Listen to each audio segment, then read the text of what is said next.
नमस्कार, सत श्री अकाल, राम राम सा, खम्मा गणी वणक्कम प्रणाम। आप सभी का ऑल्टरनेट मीडिया में फिर से स्वागत है। Bharat has been facing hell lot of internal turmoil.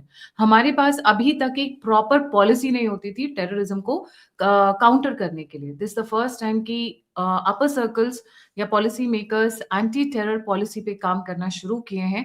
And there are very very important points internal security को ध्यान में रखते हुए। हमारे साथ जुड़े हुए doctor Vikram Singh sir. Sir, a very warm welcome on the show. Thank you, Gayatri ji. You're very kind. I'm so grateful to you for asking me to come over your prestigious platform. God bless you always. Stay blessed. जी sir, ये anti terror policy हमारे पास आज तक पहले क्यों नहीं थी? एंड पर जो बात चल रही है, जो अभी हम सुनने में आ रहा है थिंक टैंक से और lot of journalist and the policy makers, इसमें कुछ ऐसी चीजें इंक्लूड की जा रही हैं जिनके बारे में हमने सोचा भी नहीं था। I mean they are really going comprehensive this time. बिल्कुल सही आपने सोचा है और आपके ऑब्जर्वेशंस बिल्कुल माकूल और दुरुस्त है। हमारे पास कोई पॉलिसी का एक स्टेटस और एक तरीके से कार्य योजना, ये किस कहते हैं रोड मैप, शायद उसका अभाव था। हम सोच रहे थे कि हमारे जो कानून है उसके आधार पर हम इस विभीषिका से, इस अंतरराष्ट्रीय षड्यंत्र और पाकिस्तान, बांग्लादेश और जिहादियों के साथ हम मुकाबला कर लेंगे। वो बिल्कुल आज संभव नहीं है। ध्यान से सुने, मैं आपके सुधी दर्शकों और श्रोताओं को बताना चाहूंगा, जैसे कहा जाता है कि आज का युद्ध हम कल के हथियार से नहीं जूझ सकते हैं। आज का युद्ध हम कल के कानून से, कल के हथियार से, यानी यस्टरडे के कानून और हथियार से हम नहीं प्राप्त कर सकते हैं। हमें आगे की सोच करके जो अंतरराष्ट्रीय सर्वश्रेष्ठ प्रक्रियाएं हैं, जो इंटरनेशनल बेस्ट प्रैक्टिसेस हैं, उनका समावेश करके हमें आगे बढ़ना होगा। और उसके लिए ये आवश्यक है कि हम सोच लें कि आप ये समझ रही हैं कि वहां से तबलीगी जमात आएगी, वो रेडिकलाइज करेगी, वो तो करेगी ही, लेकिन जो ऑनलाइन रेडिकलाइजेशन हो रहा है उसका क्या करेंगे? आपने ठीक है हथियार बरामद कर लिए Indo Nepal, UP Nepal border से, लेकिन जो ड्रोन से हथियार गिराए जा रहे हैं उसका हम क्या करेंगे, ये हमें और बता दें। जो गुजरात में 21,000 करोड़ के ड्रग्स आगे नार्को टेररिज्म का जो भौड़ा रूप आपने देखा और उसको ठीकरा फोड़ने की कोशिश की आपने अडानी के ऊपर, वो तो टोटल आईएसआई का गेम प्लान था। टोटल आईएसआई का गेम प्लान था। इसी तरीके से 21,000 सिम कार्ड भारत की कंपनियों के जो दे दिए गए हैं, ये चीजें आपके लिए भी अप्रत्याशित होंगी। लेकिन इससे पहले मैं आगे बढ़ूं, आपके दर्शकों को मैं दिखाना चाहूंगा, दो पुस्तकें हैं। ये जो आज का युद्ध है इसके बारे में जरा इसको देख लें और इसको लिखें। ये लेटेस्ट बुक है जो 26/11 की, परफेक्ट स्टॉर्म, और एक है radicalisation in India by Pandya. ये जो लोग और ज्यादा चाहते हैं, अभिनव पांड्या की ये पुस्तक है, इसको जरूर एक बार देख लें। और तीसरी है, ये आप ये ना समझे कि मेरा कोई इनसे रिश्ता है, ये किताबें चूंकि अच्छी हैं इसलिए मैं रिकमेंड कर रहा हूं कि जो और ज्यादा गहराई में जाना चाहे इनको जरूर पढ़ लें। अब मैं बात आता हूं आगे आपको कि ये युद्ध और इसका परिमाण क्या है। मैं एक गिनती आपको दिखा रहा हूं और आप समझ रही कि हमारा युद्ध केवल पाकिस्तान से नहीं, नहीं, नहीं। आप ये गिनती करिए कि कितने रुपए हैं, जरा मैं तो नहीं कर पाया, आप क्या गिनती कर सकती हैं? ये कतर ने $1 ट्रिलियन दिया है। 1 ट्रिलियन कितने रुपए होते हैं? ये मैंने कहा कि 898261 के पीछे 9 जीरो है, 2 है। आप खुद पता लगा लीजिए कितने रुपए ये होंगे, कितने खरब होंगे ये। अब इतना रुपया जब आ जाएगा आपके पास, तो छांगुर बाबा 500 करोड़, एक ताबीज बेचने वाले की जेब में 500 करोड़ आ जाएंगे। इसी तरीके से रेडिकलाइजेशन की इंडस्ट्री चल जाएगी। जगह जगह मदरसे खुलने लगेंगे, गली कूचे में घर घर मदरसे खुल जाएंगे, क्योंकि जेबे पैसा रखने को जगह नहीं। आप ये समझिए कि ये तो जो लेजिटिमेट चैनल्स है, क्रिप्टो करेंसी की बात भी हम न करें, ये लेजिटिमेट चैनल से जो पैसा आ रहा है, फेक इंडियन करेंसी को भी भूल जाएं। अगर इतना पैसा आ रहा है तो रखने को जगह नहीं है। और इसी तरीके से जो लव जिहाद और इस तरीके का रेडिकलाइजेशन है, हर तरफ से आपको पैसे की बरसात हो रही है। तो ये जो भयावह स्थिति है, ये केवल भारत नहीं, और आज की तारीख में ये संतोष का विषय है कि इजराइल, भारत और यूरोप ये समझ रहे हैं कि इनके अलावा अगर ये एकजुट नहीं हुए तो जिहादियों के लिए भारी पड़ना शायद हम लोगों के लिए आसान नहीं होगा। इसलिए ये आवश्यक है। अब मैं आपको बताता हूं कि हमारी स्ट्रेटेजी में क्या होना चाहिए। जो डिजिटल रेडिकलाइजेशन हो रहा है, और शायद 2 साल पहले इस पे हम लोग चर्चा कर चुके हैं। Jessica stern, professor Jessica stern जो हार्वर्ड की प्रोफेसर है, उन्होंने लिखा था जिहादी जो कन्वर्शन होता है, तब आईएसआईएस के बारे में जेसिका स्टर्न ने लिखा था। कि ऑनलाइन जैसे है, वहां पर कुछ लोग एक्सपर्ट होते हैं, वो बताते हैं कि इस तरीके की विडोड औरतें हैं, सिंगल औरतें हैं, जो थोड़ा दराज उम्र हो गई है, शादी के बियॉन्ड 50+ हो गई हैं, उनको कह देंगे कि मैं 30 साल का डॉक्टर हूं, और 30 साल का डॉक्टर हूं, मेरी आमदनी अच्छी है, अच्छी अच्छी मकानों के और गाय भैंस से परिपूर्ण, मतलब बहुत ही संपन्न, उसकी फोटो भेज करके, वर्गला करके, और ये दिखाएंगे कि उनका मजहब जो है वही सबसे ज्यादा सर्वश्रेष्ठ है।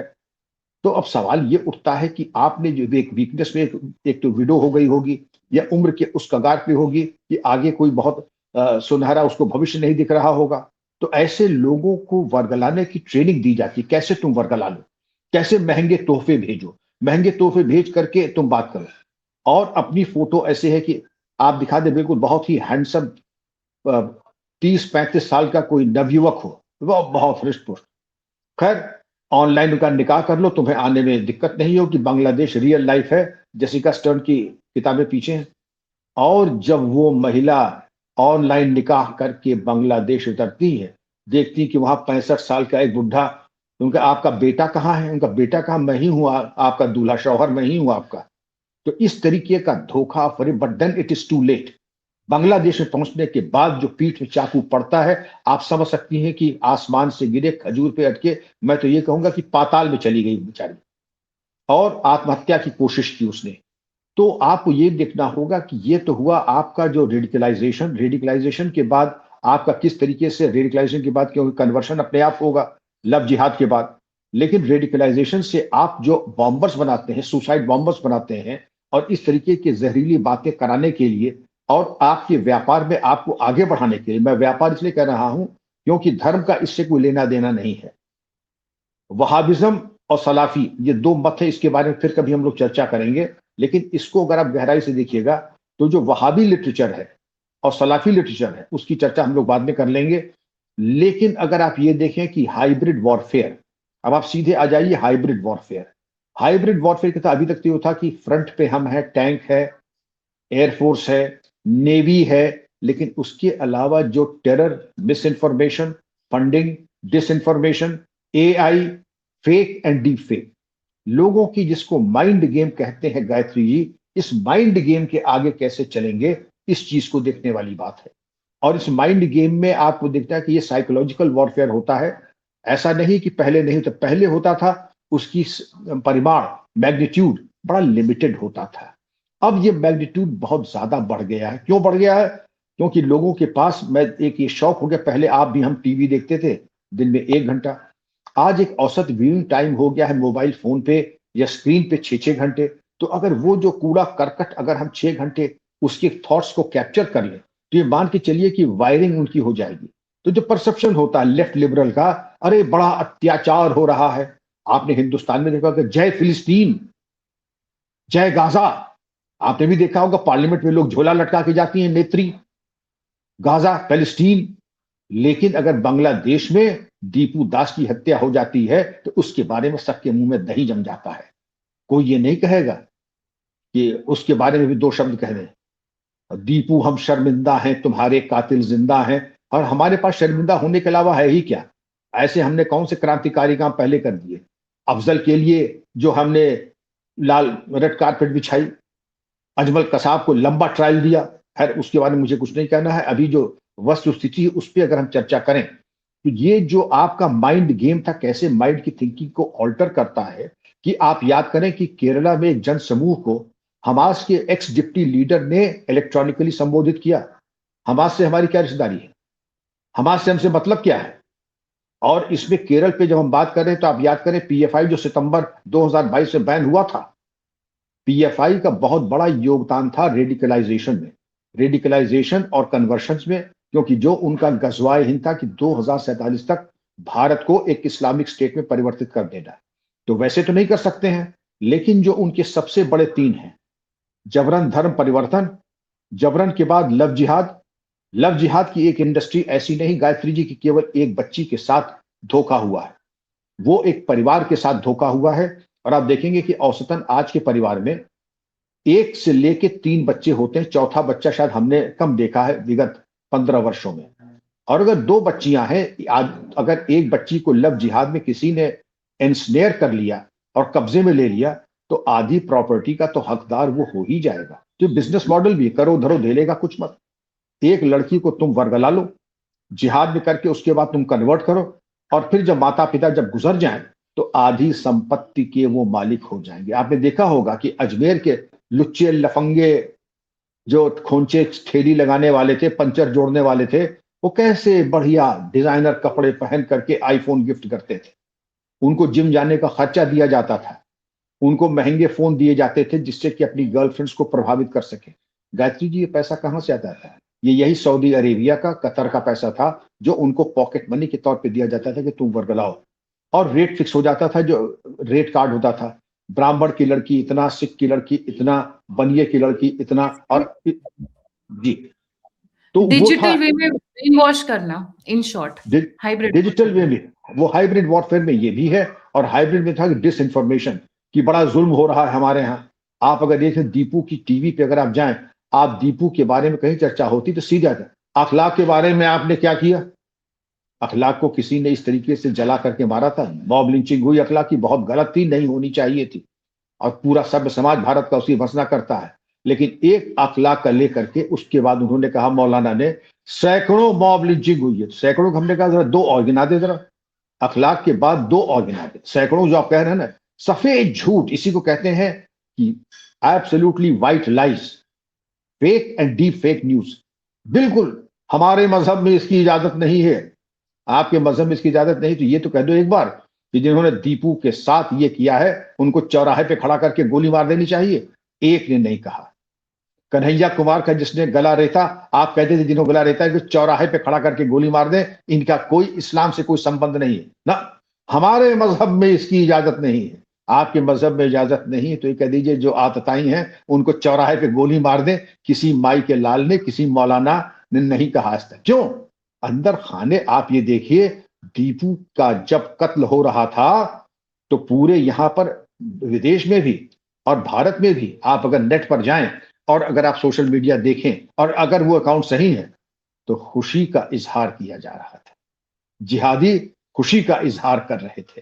कितनी नीच और जलील हरकतें हैं ये, और कह रहे हैं, लेकिन उन नीच और जलील के ऊपर भी इन्होंने एक टिप्पणी भी नहीं की। अब हम बात कर रहे हैं कि फॉरेन फंडेड रिलीजियस कन्वर्जन, इसको हम लोग डिस्कस कर चुके हैं। लेकिन जो नए टूल्स आ रहे हैं आपके जो युद्ध के, like crypto, drones end encrypted platforms. आपके एनक्रिप्टेड प्लेटफॉर्म्स में अभी तक हम समझते थे कि शायद टेलीग्राम और सिग्नल ही है, लेकिन और भी तमाम ऐसे टूल्स हैं जैसे एनक्रिप्टेड वार्तालाप हो सकती है। उसके लिए जरूरी ये है कि हमारे पुलिस फोर्सेस, पैरामिलिट्री, आर्मी इसके लिए ट्रेंड हो, इंटेलिजेंस ऑफिसर्स इसके लिए ट्रेंड हो, और उसको डिटेक्ट करने में, एक्शन में। अच्छा, पहले ये होता था हम लोग इंडिविजुअली एक एक चीज ट्रैक करते थे, अब इन टोटलिटी हम डील करेंगे। जैसा कि ये प्लान हमने सुनने में आया, अच्छी बात है, और इससे पहले कि वो हमारे ऊपर आक्रमण करें हम उसको प्रिएम्प्ट कर लें। इसका मतलब हमारी इंटेलिजेंस ऐसी हो कि उसके पहले ही हम आइडेंटिफाई करके एक्शनेबल इंटेलिजेंस के जरिए हम उनके ऊपर एक्शन करें। किनके ऊपर? Social media handlers, encrypted groups, AI generated extremist content, और इससे पहले कि वो फिजिकली हमें नुकसान पहुंचा, हमें या हमारे देश को, हम उनको नेस्तनाबूद करके, गायत्री जी, उनको मिट्टी में मिला दें। तो उसके लिए क्या जरूरी है? उसके लिए जरूरी है कि पहले we should set our own house in order, कि हमारे यहाँ आधार और आइडेंटिटी स्पूफिंग की जो व्यवस्था की होती है, जो किया जाता है, उसकी रोकथाम और उसकी काट कैसे, फेक आधार बायोमेट्रिक मिसयूज को, उसको हम बता दें कि राष्ट्रीय सुरक्षा में सेंध है और उसको एक बहुत जघन्य अपराध मान लें। और उसको हम यूज क्यों करते हैं? सिम कार्ड प्राप्त करने के लिए, सेफ हाउस बनाने के लिए, और उसको आइडेंटिटी फ्रॉड और फाइनेंशियल फ्रॉड में इस्तेमाल करते हैं। और अब हम आ जाए थोड़ा विदेश के ऊपर भी, उसके ऊपर चर्चा तो पूरी नहीं होगी जब तक हम उसको विदेश के बारे में चर्चा न कर लें। Foreign funded conversion network under the scanner, जिसमें आप अगर याद करें तो छांगुर बलरामपुर वाला, और छांगुर के वही रिश्वत का जो बोलबाला था, इतना कुछ होता गया, प्रॉपर्टी बनती चली गई, थाने की संपत्ति जो है वो गिरवी रख दी गई, लेकिन बीच में कोई बोला नहीं। अगर कोई बोला नहीं तो क्या रिश्वत का इतना बोलबाला था कि बलरामपुर जिले का पूरा शासन, प्रशासन, पुलिस पूरी तरीके से अपंग हो गया था। डेमोग्राफिक और ये जो जातीय समीकरण जो बिगड़ रहा है, इसकी तरफ ध्यान देना और कहां हो रहा है। टेरर फाइनेंसिंग के जो मार्ग हैं, जो रास्ते हैं, उनको नेस्तनाबूद करना। जो टेरर फाइनेंसिंग अपने में ही एक कला है। आपने देखा होगा, याद कीजिए, केरल से जो सोने की स्मगलिंग हुई, कौन कौन इन्वॉल्व थे उसमें? जो मोहतरमा थी तो थी, और जो मुख्यमंत्री जी के कार्यालय से जो वरिष्ठ लोग थे उनके बारे में कार्रवाई आज तक नहीं हुई। दुख इस बात का है, पीड़ा इस बात की है। तो इसको तो सर्वोच्च प्राथमिकता पे होना चाहिए था। मैं तो चाहूंगा कि इन ऐसे मैटर्स को न सिर्फ एनआईए इन्वेस्टिगेट करे, बल्कि फास्ट ट्रैक कोर्ट में डाल करके अल्टीमेटली 30 दिन के अंदर इनकी सुनवाई पूरी करके इनकी सजा सुना देनी चाहिए, क्योंकि अब बाढ़ का पानी नाक से ऊपर तक आ चुका है। इसके बाद आप आइए कि एफसीआरए और यूएपीए को आप कनेक्ट कर दें। ये फॉरेन कंट्री से जो कंट्रीब्यूशन आता है, अक्सर आपने देखा होगा कि मदरसों में ऐसे अवांछनीय एनजीओ में चला जाता है। जैसे सोरस की बात है, ये आपके तमाम इनकी चर्चा हम करते हैं, नाम लेना उचित पूर्ण, लेकिन नाम अगर लेंगे तो आपको मालूम नहीं पड़ेगा। ये फादर स्टैनली थे, ये हर्ष मंदर वगैरह के, इन सब के जो एनजीओ हैं, इनके पास जो पैसा था, इनकी स्क्रूटनी तो होनी चाहिए। और अगर ये राष्ट्र विरोधी गतिविधियों में इस्तेमाल हो रहे हैं तो यूएपीए के अंदर कार्रवाई और 30 दिन के अंदर सजा। ये रिकमेंडेशन बहुत जरूरी था। अब आप आइए कि ओपन बॉर्डर्स। हमारा बॉर्डर कितना लंबा है आपको मालूम है। कश्मीर से उधर पाकिस्तान का ले लीजिए, राजस्थान का पाकिस्तान से ले लीजिए, बांग्लादेश और वेस्ट बंगाल का ले लीजिए, Indo Nepal border, Indo UP border. तो उसके बॉर्डर के ऊपर, और म्यांमार की तो हम लोगों ने बात ही नहीं की, जहां पर मणिपुर की समस्या को लेकर के और रोहिंग्या की समस्या को लेकर के वहां से इतनी विकराल समस्या उत्पन्न हो गई है। तो इस विभीषिका से आगे आने के लिए बीएसएफ, एसएसपी, असम राइफल्स और इसको उच्चीकरण करना, इनके हथियारों का उच्चीकरण करना, इंटेलिजेंस कलेक्शन, और अब जो डायमेंशन है जो अभूतपूर्व है, अभी तक नहीं था किसी के पास, AI based movement and funding pattern trekking.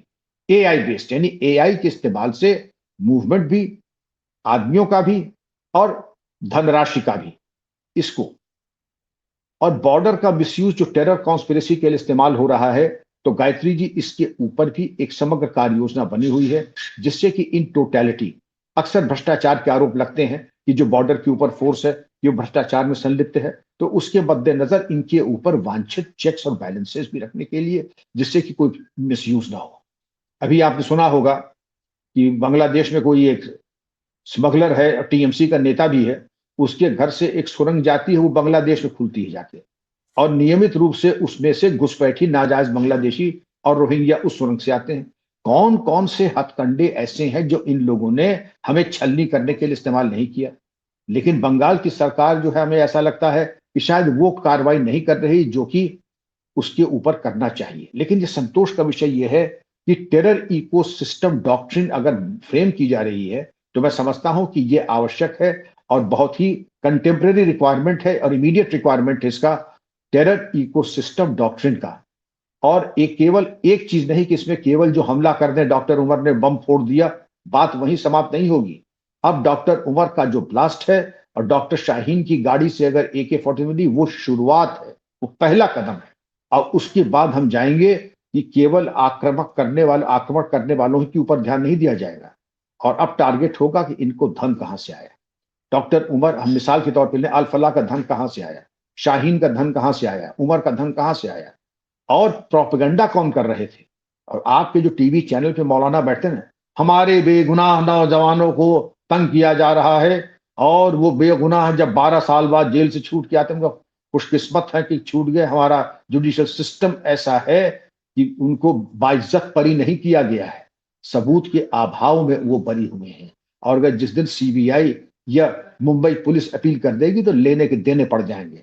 पहले आप लोगों ने धन बल से फाइलों को दबवाया, गवाहों को तोड़ा, समझिए गायत्री, पहले आपने फाइलों को दबवाया, फिर गवाहों को तोड़ा, तारीख पे तारीख लगवाई, और उसके बाद जब अधिकारी विवेचक सब रिटायर हो गए तब तो छूटना था ही।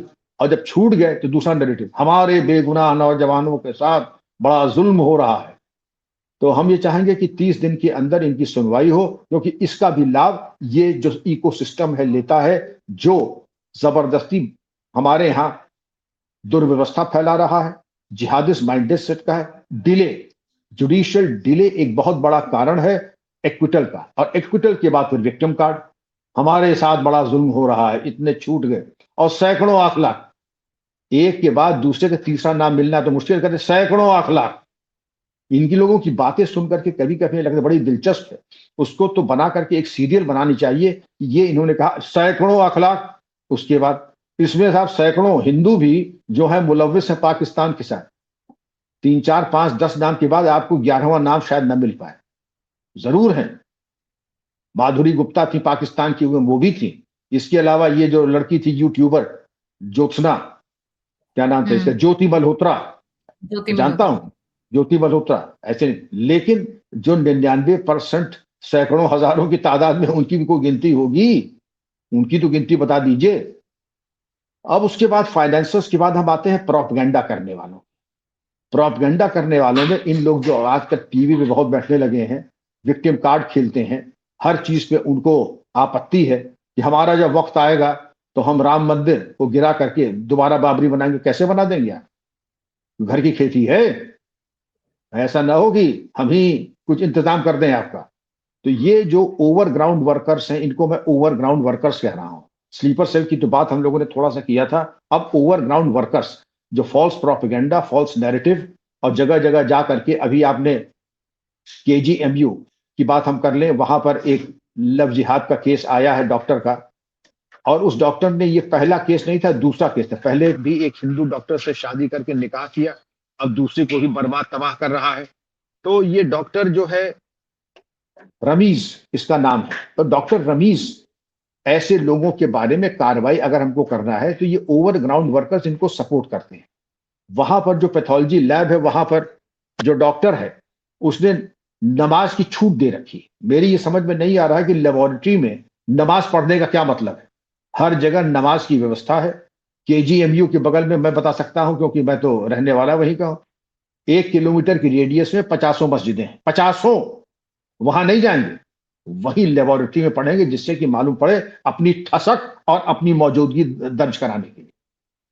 तो ये इनको मैं ओवरग्राउंड वर्कर्स कहता हूं। सेफ हाउस प्रोवाइडर्स, कि यहां कश्मीर में हमला हुआ तो सेफ हाउस हम कहीं लाके बिजनौर में दे दें, आवागढ़ में दे दें, एटा में दे दें, सेफ हाउस प्रोवाइडर्स। फिर लीगल एंड पॉलिटिकल शील्ड, आपने देखा होगा कि लीगल और पॉलिटिकल शील्ड, लीगल में था कि बड़े बड़े नेता खड़े हो जाते हैं कबाड़ियों के बचाव में, तो कबाड़ी की तो ऐसी औकात है नहीं कि जाकर के वो किसी को 10 लाख की बात करने वाले वकील को खड़ा कर ले। तो इसकी भी जांच होगी, अब लीगल प्रोटेक्शन कैसे, अब कहां से आ रहा है। और तीसरी चीज है कि आपको जो पॉलिटिकल बैकअप मिलता है, ये हमारी अमानत है, और अकलियतों का एक खास एक ओहदा है। तो अकलियत तो भाई सिख भी है, जैन भी है, पारसी भी है, क्रिश्चियंस भी है। आपने देखा होगा उनके बारे में एक शब्द कोई नहीं कहेगा, क्योंकि वो वोट बैंक नहीं है। बातें और चट्टान की तरह खड़ा होना वो है जहां पर वोट बैंक। तो जहां पर वोट बैंक है वहीं पर सारी जो है प्रेम उमड़ता है, वहीं पे प्रेम का प्रागट्य होता है, वही मोहब्बत प्रस्फुटित होती है। तो गायत्री जी, ऐसी बेमौसम की मोहब्बत जो है, इसके ऊपर भी जांच करने का प्राविधान है। स्टेट एटीएस का एक यूनिफाइड कमांड होगा, और एटीएस का समन्वय और इंटेलिजेंस एजेंसीज के साथ समन्वय, जिससे कि कोऑर्डिनेटेड एक्शन हो सके। एनआईए को और सशक्त बनाएंगे, जिससे कि उसका कोर्ट में जाकर के उसकी पैरवी, उनके वकील और उनकी इन्वेस्टिगेटिंग स्किल्स को, और फॉरेंसिक साइंस लेबोरेटरीज को और सशक्त करेंगे। और फाइनेंशियल वॉर ऑन टेरर की जो इनका आर्थिक साम्राज्य है, उसको गायत्री जी कैसे कुर्क करके अटैच, हालांकि आप ये कहिएगा कि इसके प्राविधान तो एनआईए और ईडी में ही है, लेकिन उतने सशक्त नहीं जितने होने चाहिए। कोर्ट से वापस लेने का वन वे ट्रैफिक होना चाहिए। एक दफा प्रॉपर्टी कुर्क और अटैच हो गई तो दोबारा आपके पास नहीं आएगा। और hawala, crypto, shell companies, real time surveillance इनके ऊपर होना चाहिए, क्योंकि सारा ब्लैक का व्हाइट और इस तरीके के चैनलाइज्ड रूट्स जो हैं उनको चिन्हित करके उनको निष्क्रिय किया जाना है। लॉन्ग टर्म फंडिंग को चोक करना, जिसे कि लॉन्ग टर्म फंडिंग बहरीन ने दे दिया, सऊदी ने दे दिया, टर्की ने दिया, आईएसआई ने दिया।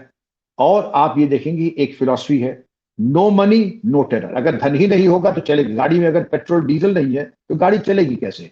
और प्रॉपर्टी का जो सीजर है, ये ट्रायल के पहले ही आपका पूरा हो जाना चाहिए, उसकी प्रोसीजर पूरी हो जानी चाहिए, और कन्विक्शन के तक ये डिसाइड होना चाहिए ये प्रॉपर्टी सरकार के पास ही रहेगी।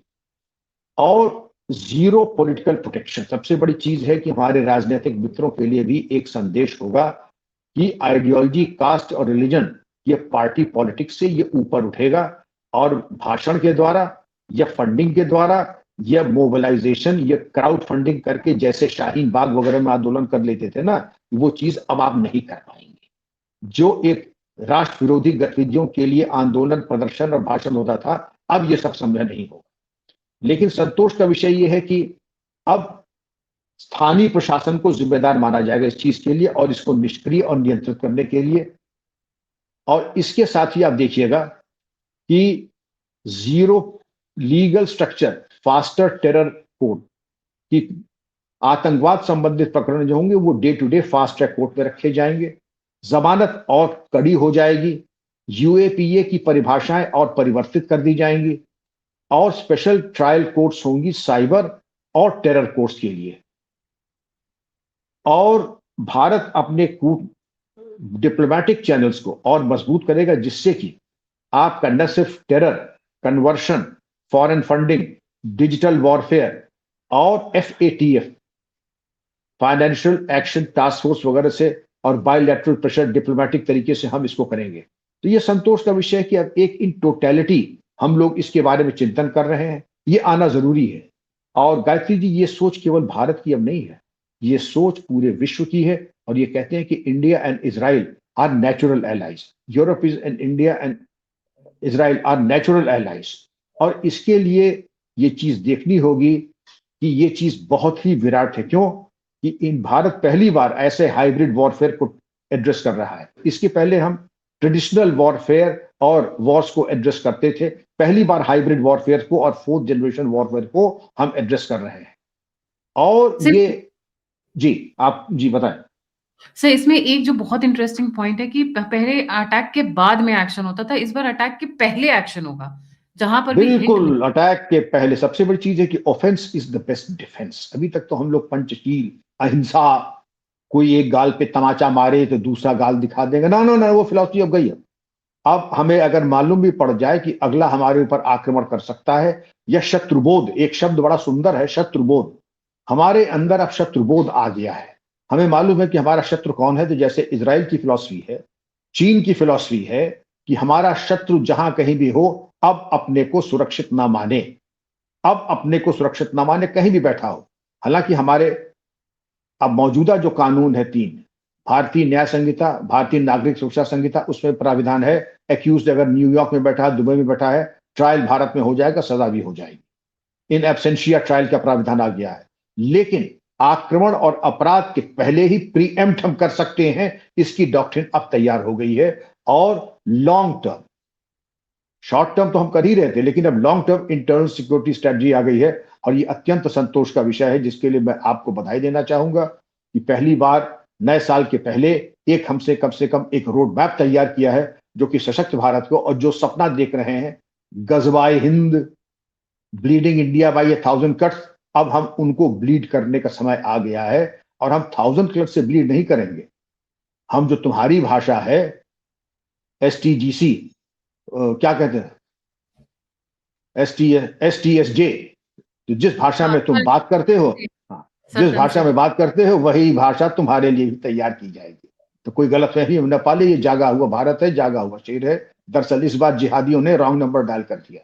अब चारों तरफ से वो घिर चुके हैं, क्योंकि उनका दुस्वप्न तोड़ने के लिए भारत तो है ही है, चीन तो है ही है, इजराइल तो है ही है, यूरोप और अमेरिका तो है ही है। अब तुम अपनी खैर बनाओ जिहादियों।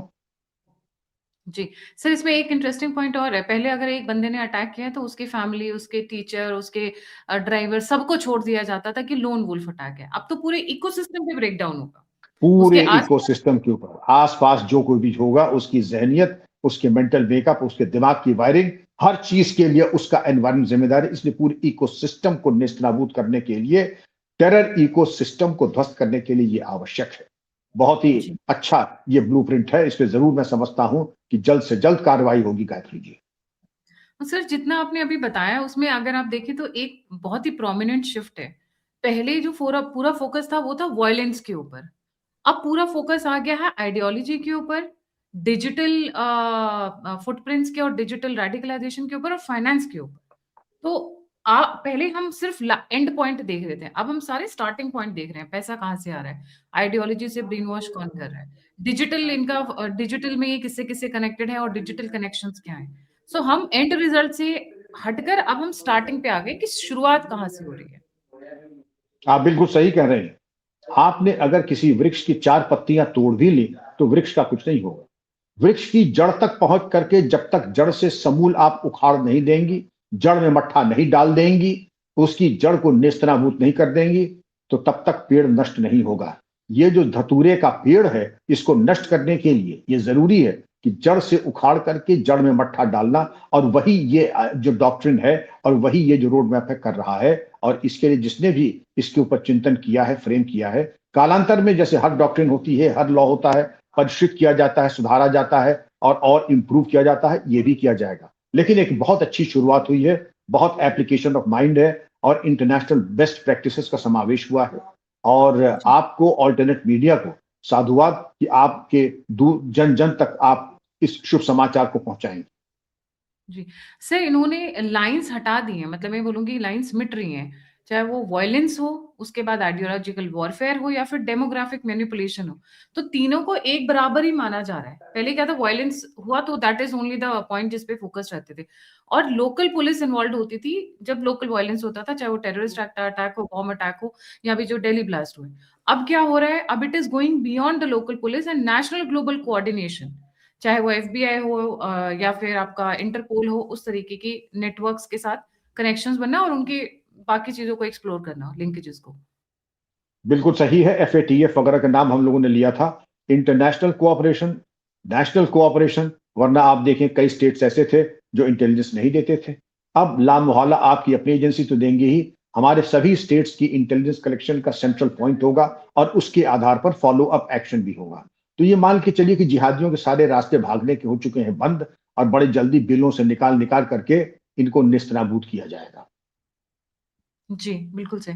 This is the first time sir, इतना ही नहीं, अगर आपने नोटिस किया हो कि सर आर्म्ड फोर्सेस के ऊपर भी सोशल मीडिया को लेकर एक काफ़ी चेंज्ड पॉलिसी आई है, जो आप और मैं ऑफ द रिकॉर्ड डिस्कस कर रहे थे। जी सर। ये ज़रूरी भी था क्योंकि हमने देखा था कि सोशल मीडिया का मिसयूज़ करके हमने हार्मलेसली जाकर के अपनी फ़ोटो डाल दी। उस फ़ोटो से ये मालूम पड़ गया कि हम कहाँ पर हैं। हम कपड़े विंटर के पहने हैं, एक्सट्रीम विंटर के पहने हैं, मॉडरेट विंटर के पहने हैं, और हमारा बैकग्राउंड क्या है, उसके आधार पर जो शातिर दिमाग के लोग थे, वो समझ जाते थे कि ये चीज़ ये कहाँ की है। और अक्सर कुछ और लापरवाही में हम और भी चीज़ें बता देते थे। हमारी कार दिखाई पड़ जाती थी, कार दिख जाती थी, उसका रजिस्ट्रेशन नंबर आ जाता था। अब सोशल मीडिया पे ये होगा, अधिकांश प्लेटफॉर्म्स पे आप केवल पैसिव रहेंगे, रिएक्ट नहीं करेंगे। सिर्फ आप लाइक देखेंगे। तक नहीं, हाँ, आप लाइक भी नहीं करेंगे। यहां तक कि आप वो तो छोड़ दीजिए, आप लाइक भी नहीं करेंगे, आप रीट्वीट भी नहीं करेंगे, आप सर्कुलेट भी नहीं करेंगे। You can only be a passive, that includes LinkedIn, Twitter and other, Instagram also. और किसी भी तरह की अपनी फोटो आप पोस्ट नहीं करेंगे। You will not be actively involve on any social media, जो कि बहुत आवश्यक भी है और गवर्नमेंट पॉलिसीज के अनुरूप में। क्योंकि जब गवर्नमेंट पॉलिसीज बनी थी, सोशल मीडिया था नहीं। सोशल मीडिया आया, उसका दुरुपयोग हुआ और हमारे शातिर दुश्मनों ने उसका पूरा लाभ उठाया। और अब यह था, एक छोटी सी बात है, जैसे वो फोन मिला के पूछते थे, भाई कमांडेंट साहब है? नहीं, कमांडेंट साहब नहीं है। अरे कहाँ है? मैं उनका कोर्स में बोल रहा हूँ। तो कहेगा जय हिंद सर। वो दरअसल 3 दिन के लिए जरा उस पे गए हैं, सबको वहां पे रूट मार्च पे गए हैं, या एक वो वेपन्स में कोर्स में गए हैं। अच्छा मऊ नहीं, मऊ नहीं गए, यहाँ गए। इनऑक्वसली उसने 5-6 बातें निकाली, कमांडेंट साहब अगर गए हैं तो कितने लोग गए हैं, और ये तमाम।